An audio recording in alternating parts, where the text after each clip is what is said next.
The fire crackles, its warmth brushing against the scars on my shoulder. Cold seeps into bones that have seen too much, and every old injury whispers reminders. Leaving the battlefield doesn't mean the war ends. Peace is fragile.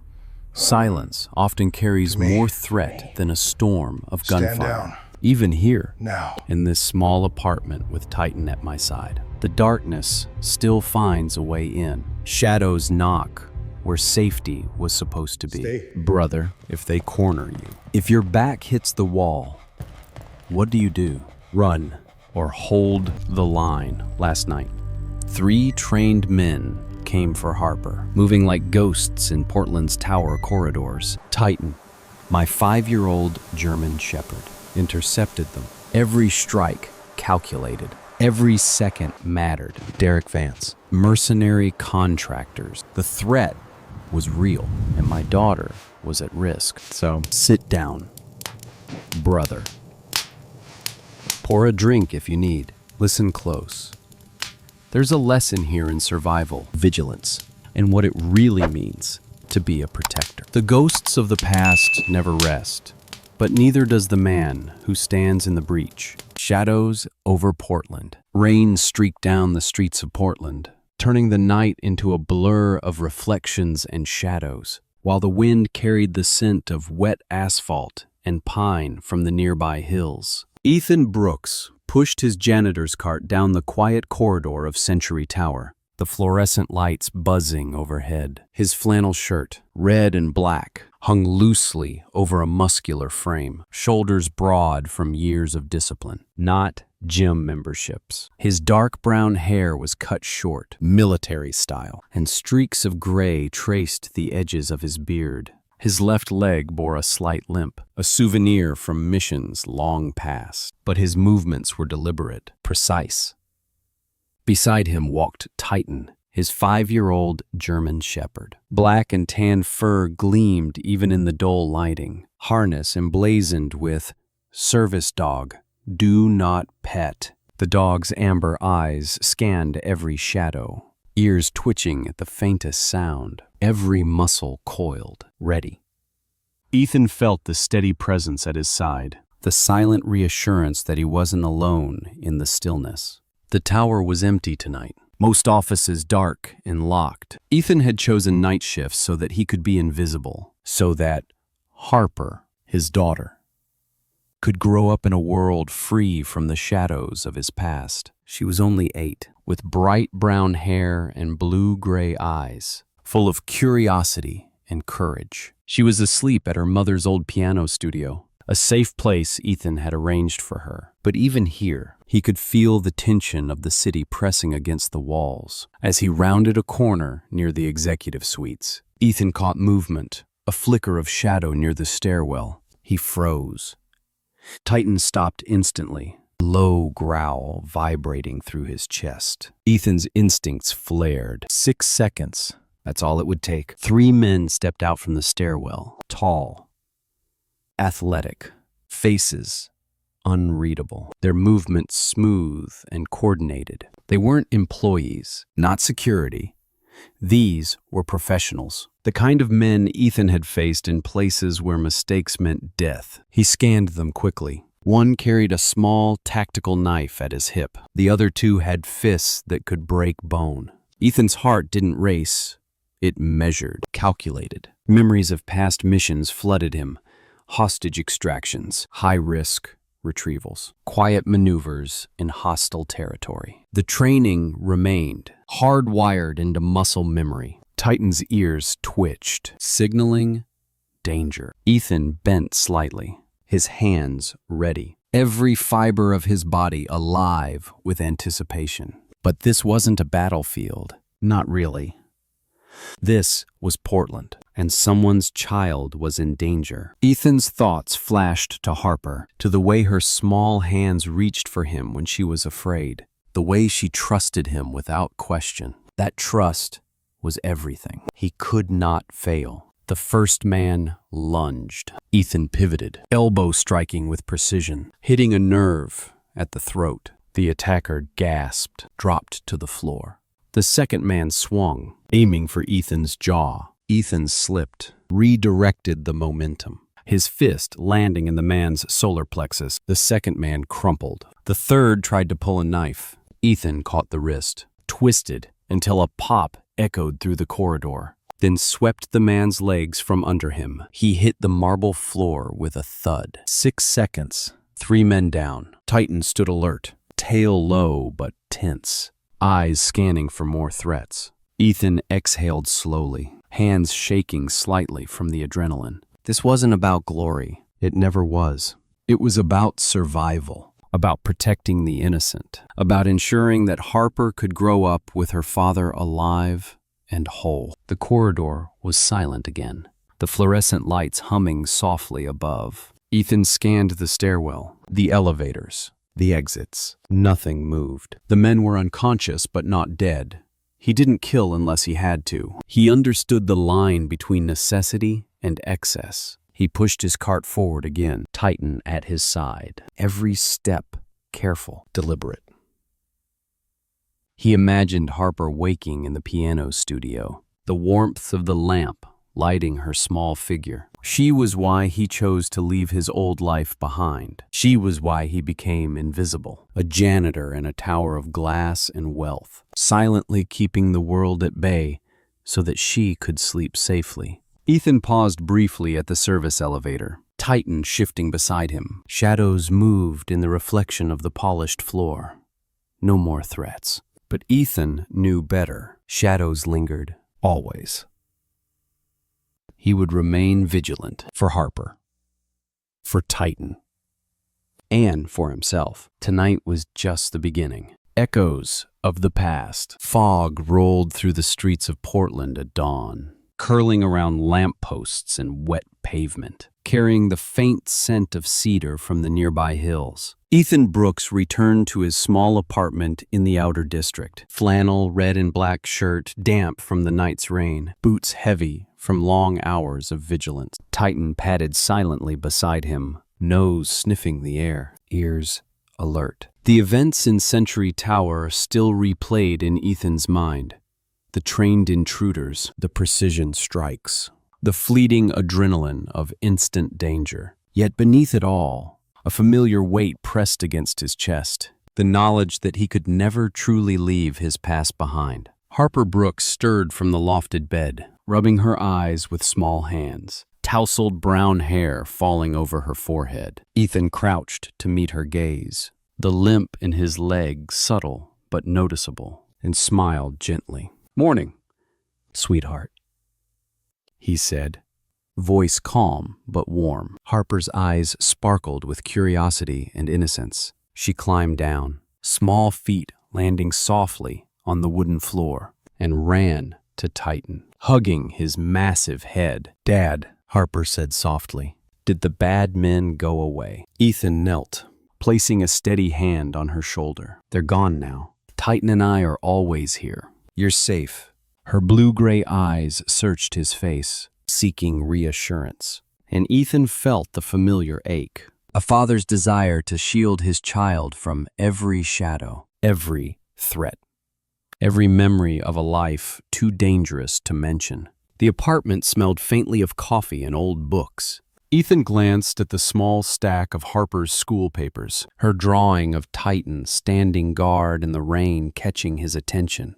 The innocence of it, the simplicity, reminded him why he had chosen this life. No missions, no classified operations, no nightmarish scenarios, just a janitor, a dog, and a daughter who trusted him absolutely. A knock on the door interrupted the quiet. Ethan's body tensed. Titan growled softly, muscles coiled. Opening the door revealed Samantha Green, Harper's music teacher. She was tall, with long brown hair pulled loosely into a braid, and eyes that carried both warmth and quiet intelligence. She wore a green cardigan over a flowing blouse, comfortable slacks, and sensible shoes, a presence calm yet purposeful. "Good morning, Mr. Brooks," Samantha said, smiling gently. "I came to check on Harper. She didn't finish her music homework yesterday." Ethan nodded, stepping aside to let her in, all the while aware of Titan's watchful gaze. "Morning,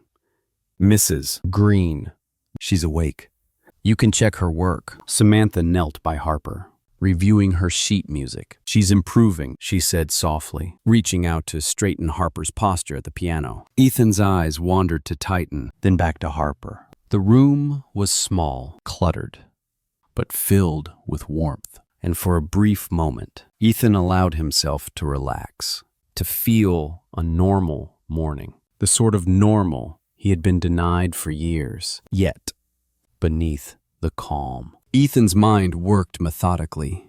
The intruders at the tower weren't amateurs. Their tactics, timing, and coordination suggested professional training. Someone had planned to leverage fear, and Harper had been collateral. The memory of their blank, ruthless eyes haunted him, reminding him that the outside world could still intrude into this fragile sanctuary. Samantha noticed the slight tension in Ethan's jaw. "Everything okay?" she asked, her voice soft but concerned. Ethan exhaled, letting a fraction of his guard slip. "Yes, just thinking about the night." He met her gaze, reading the concern in her eyes. For a moment, he felt the pull of human connection, a bridge between the life he had left behind and the family he still had to protect. Harper clapped her hands together. "Can we go to the park later?" Ethan smiled, ruffling her hair. "Of course, but after breakfast." Titan's ears twitched, acknowledging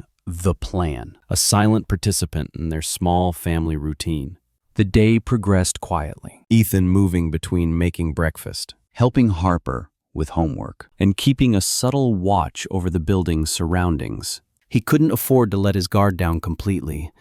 The shadows lingered, and his instincts had been honed to notice every anomaly. By afternoon, a tension had settled in the apartment, an unspoken acknowledgement between Ethan and Samantha. She recognized his attentiveness, the way he measured movement, the way Titan reacted before Ethan even spoke. She did not yet know the full extent of his past, but she sensed a depth, a history forged in peril, and a protective force that extended beyond ordinary caution. Ethan watched Harper practicing scales, her small fingers pressing keys in rhythmic patterns. Titan lying at her feet. A part of him wanted to reveal his past, to share the weight of experience. But he also knew that some shadows were better left unspoken, at least for now.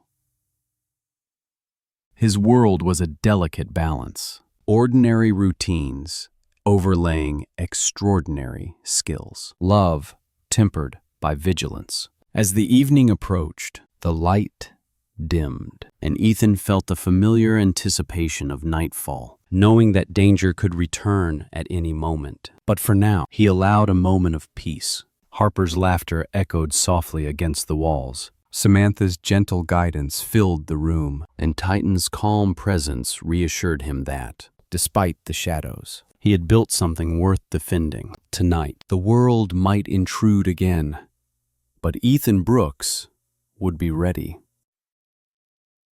And so would Titan. Unseen threats. Late afternoon clouds cast a gray shadow over downtown Portland, rain having stopped, but puddles reflecting the looming skyscrapers in muted silver. Ethan Brooks adjusted his flannel red and black shirt, damp from the morning drizzle, as he pushed his janitor cart down the 37th floor of Century Tower. Titan walked faithfully beside him, muscles coiled, amber eyes scanning every corner. Ethan's left leg carried its familiar limp, a subtle reminder of missions past. Yet his posture was commanding, every step precise.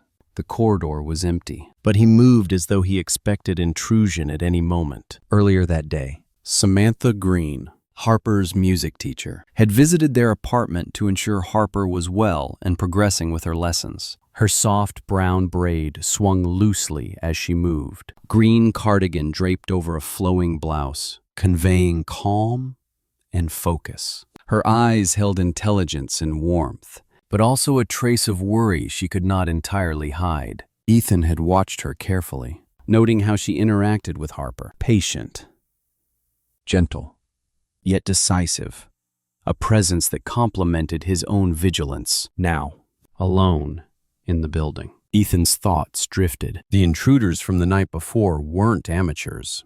Their coordination, timing, and approach indicated professional training, possibly with inside knowledge. Someone was testing him, probing boundaries, and the memory of Harper's small, trusting face at risk ignited a familiar tension in his chest. The service elevator chimed softly behind him. Ethan paused, hand on Titan's harness, senses alert. The reflection of a tall man in a dark coat flickered in the polished steel doors. He recognized the silhouette as a contractor he had seen occasionally in the lobby, ostensibly harmless, but habits told a different story. Ethan's instincts flared. He noted the subtle shift in posture, the way the man's eyes swept the hallway. Titan growled low, a warning barely audible. Ethan's heart did not race, but he became acutely aware of every detail, scanning doors, vents, and shadows, mentally mapping escape routes and potential threats. Harper's safety remained paramount. She was 8, small, but bright, with brown hair and blue-gray eyes, already showing courage beyond her years. Ethan allowed himself a fleeting thought of her laughter, a rare moment of warmth amid the constant vigilance. Samantha's presence lingered in his mind as well, and anchored to the human connections he had long avoided. The juxtaposition of his past and present weighed on him, trained for war and extraction, yet now confined to a janitor's duties, tasked with protecting innocence rather than completing missions with global stakes. A soft beep from a nearby office drew Ethan's attention. Titan's ears twitched. He moved closer, silent. Sensing the subtle hum of a device Ethan could not immediately identify, his mind raced. Surveillance, reconnaissance, or something more dangerous. He crouched slightly, moving silently toward the source, Titan shadowing every step. As he approached, the office door clicked open. A young man in his late 20s, tall, lean, dressed in standard maintenance attire, stepped out with a clipboard. Ethan noted the incongruity immediately.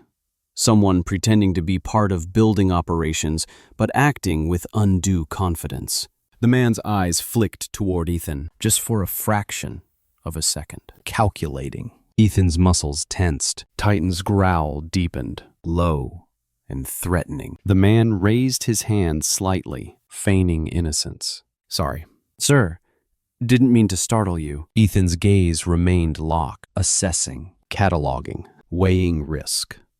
Inside, he felt the familiar surge of readiness, that intrinsic awareness that had saved lives countless times before. But he restrained his reflexes.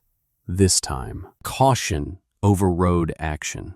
Stepping aside, the man moved past, leaving Ethan with a gnawing sense of unease. His thoughts returned to Harper and Samantha. The presence of anyone in the building, however minor, was a potential threat. Every interaction had to be analyzed, every anomaly considered. He had to anticipate the worst without allowing the fear to dominate. And in that balance, Ethan found a strange satisfaction.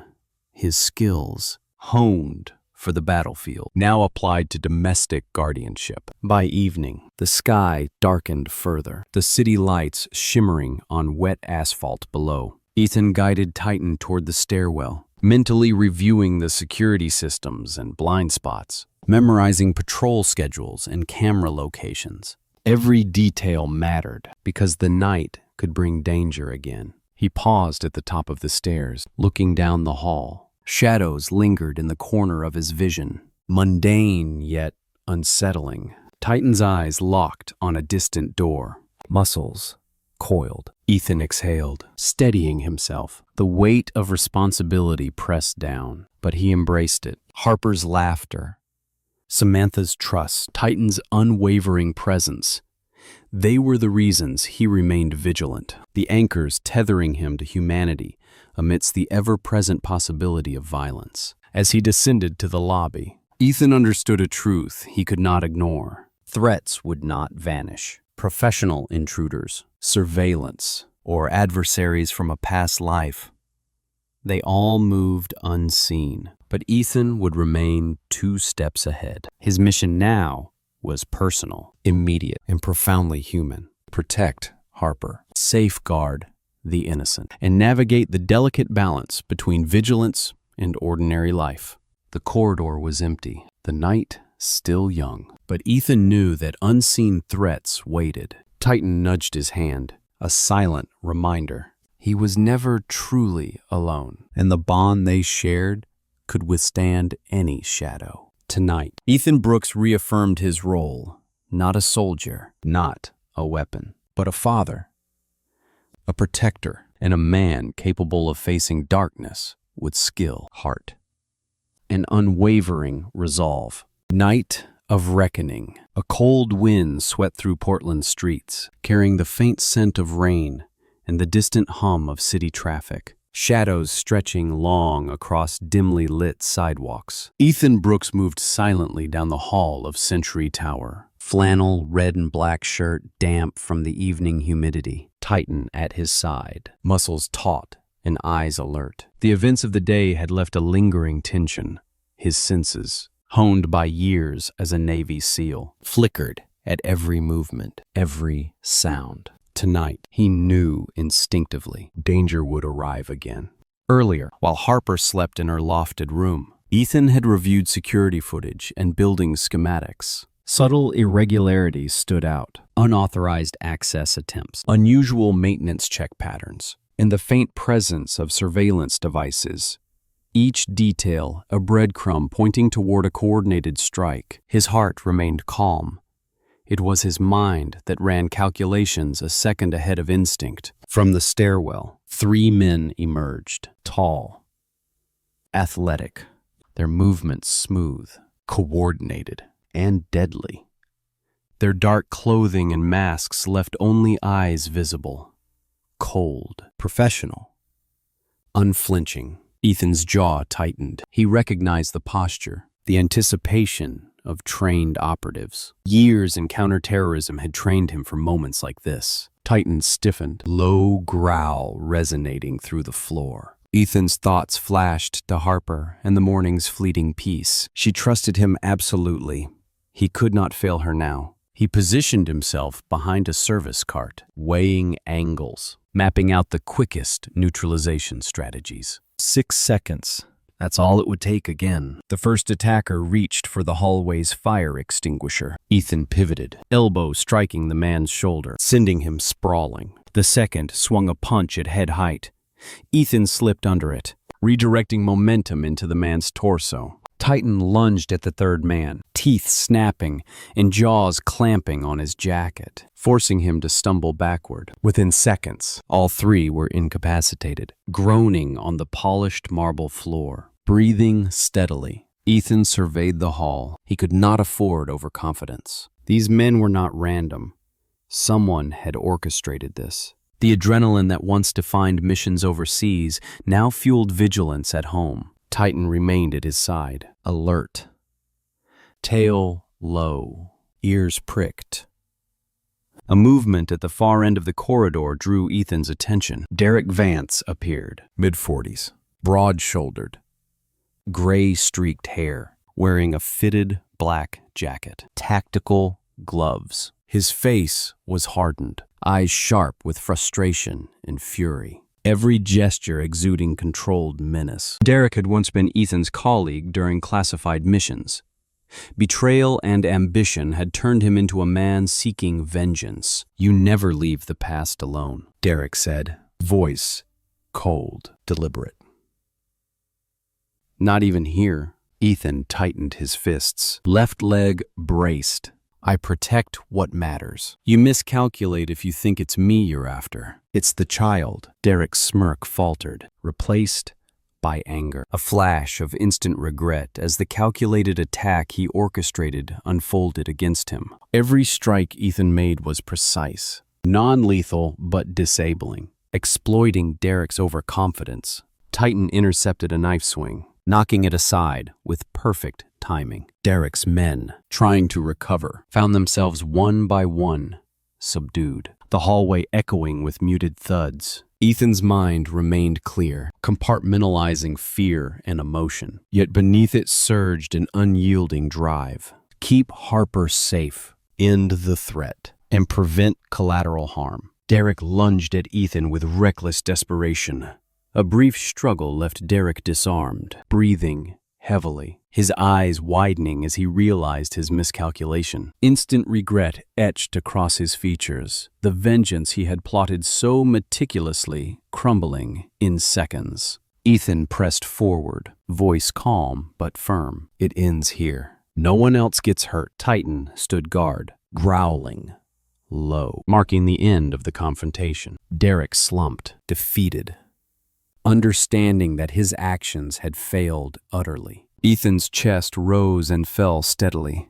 Though adrenaline still pulsed through his veins, his purpose remained singular and resolute. As the night deepened, Ethan led Harper and Titan to a secure area in the tower, checking blind spots and locking doors. Harper clung to him, small and trusting, unaware of the full danger they had faced. Later, while Harper slept, Ethan sat by the window, Titan resting his head on Ethan's knee, watching the city below. The world outside continued, unaware of the threat neutralized and the instant justice delivered. Ethan knew this chapter of their lives was only a temporary reprieve. Shadows lingered, professional threats would return. But for now, the safety of his daughter and the quiet strength of Titan allowed a rare moment of calm. Tonight, he had balanced vigilance and humanity, and in that, found purpose once again. A father, a protector, a man who could confront the past without letting it dominate the present. Dawn of safety. Morning sunlight broke through Portland's fog, glinting off rain-slicked streets and reflecting in the windows of Century Tower, turning the city into a mosaic of gold and gray. Ethan Brooks, flannel red and black shirt fitted over broad shoulders, stood at the kitchen window of his small apartment, Titan lying at his feet. The events of the previous night replayed vividly in his mind.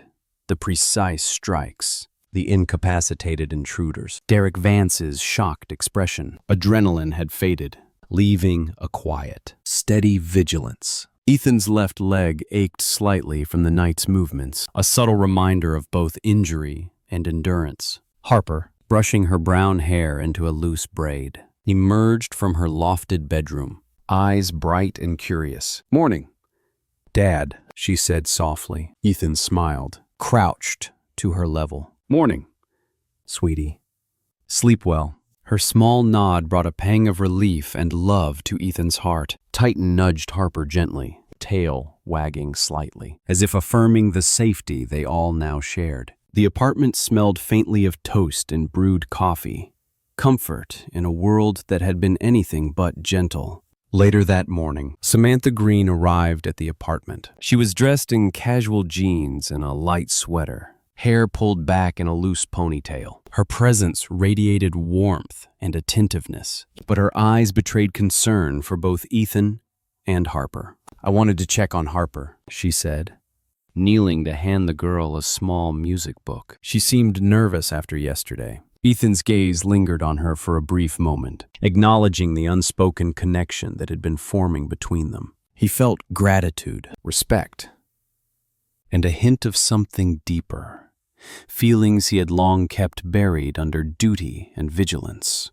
Samantha's concern mirrored his own protective instincts, yet softened them with empathy and calm. The calm was brief. A knock at the door drew Ethan's attention. Titan growled low, stance protective. Ethan moved first, hand resting near the belt where he kept a flashlight for emergencies, eyes scanning. Standing in the doorway were two uniformed security officers from Century Tower, tall, disciplined, wearing navy vests and serious expressions.